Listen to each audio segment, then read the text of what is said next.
In today's video, I'm going to teach you how to manage children's profiles with Amazon Household. By the end, you'll know exactly how to create a child profile and where to find it so you can keep your family's content organized and age appropriate. Start by opening your web browser and going to Amazon.com, Amazon Prime. This simply gets you onto Amazon where household features are available. If you're asked to sign in, continue to your account so the next options appear. Once the page loads, move your mouse to the profile area in the top right of the screen. This is the spot that shows your account name and opens a menu when you hover over it. From that menu, click on Account.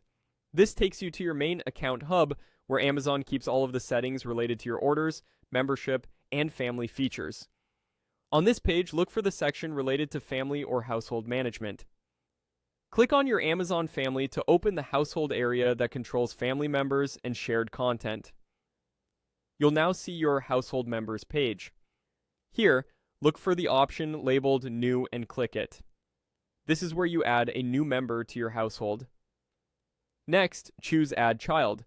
This creates a managed child profile that's linked to your household, which helps you control what your child can access across Amazon services and compatible devices. You'll be asked to enter the child's name.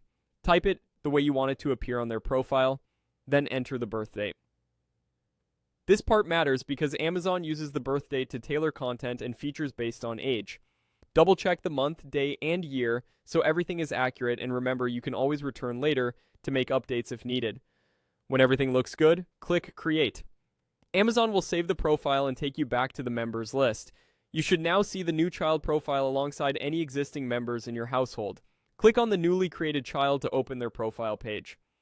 From here, you can review the profile details and access the controls that are available to you, depending on your plan and region, such as content visibility and how the profile appears on compatible apps and devices. That's it. You navigated to your account, opened your Amazon family, added a child with a name and birth date, created the profile, and then selected it to view the details. If something doesn't look right, return to the household page and make adjustments.